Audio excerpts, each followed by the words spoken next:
सबैजनाले example set गर्ने हो हैन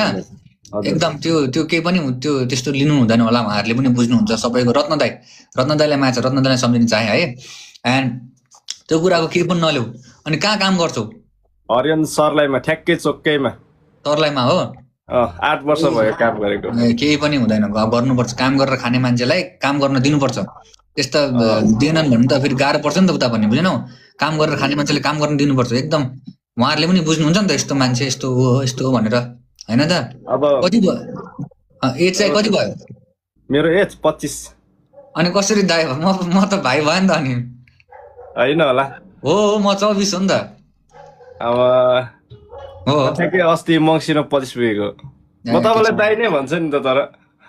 ठिक छ होइन साथी जे भन्दा पनि हुन्छ तपाईँ यदि कुनै दिन अवसरमा तपाईँ हरियन आउनु भयो भने तपाईँले मेरो होटेलमा आउनु मैले खानेकुरा मलाई चिकन चाउमिन खिलाउने चिकन चाउमिन दिनमा तपाईँको 500 प्लेट मोमो बेच्छ हामीले बा ठिक छ अनि अब आफ्नो परिवार पाल्नु पर्यो हैन बुढी छ छोरी छ आमा छैनन् अब बुवा हुनुहुन्छ घरमा अब दाइ आफ्नै अब परिवार पाल्नु पर्यो दाइले पनि मैले पनि पाल्नु पर्यो अब चोरेर उ गरेर भएन हैन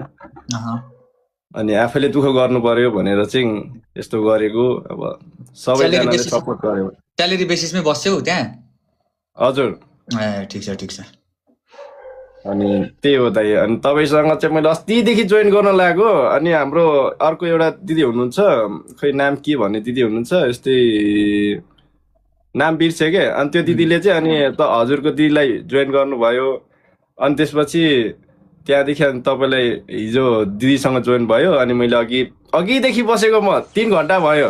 अनि यो बत्ती जाने आउने गरेको थिएँ अनि भर्खर चाहिँ मैले डाटा तानेको 50 रुपियाँको डाटा अनि त्यही भएर नि अनाएको ओके ठिक छ यो भाइलाई मैले भेटेको उसमा भनेर लेखिराख्नु भएको सबजनाले माया गर्नु हुँदो रहेछ यताउति गर्नु हुँदो रहेछ है एकदमै माया छ एकदमै है कहिले आइयो भन्ने चिज यसो म तपाईसँग यो बोलेको भिडियो रेकर्ड गर्न मिल्छ हुन्छ किन नमिल्ने मिलिहाल्छ नि ल एकदम माया छ प्लस माया छ मेरो ओम दाइलाई माया छ बन्च्याट दाइलाई थ्यांक यू सो मच माया छ रञ्जित भोटेलाई अनुदिलाई एभ्रीवन ओके जति बेलामा पर्छ त्यति बेलामा गर्छ भन्ने चाहिँ भनौँ न च्याटमा छन् always love and respect okay मलाई भन्नुहुन्छ सबजनाले म अब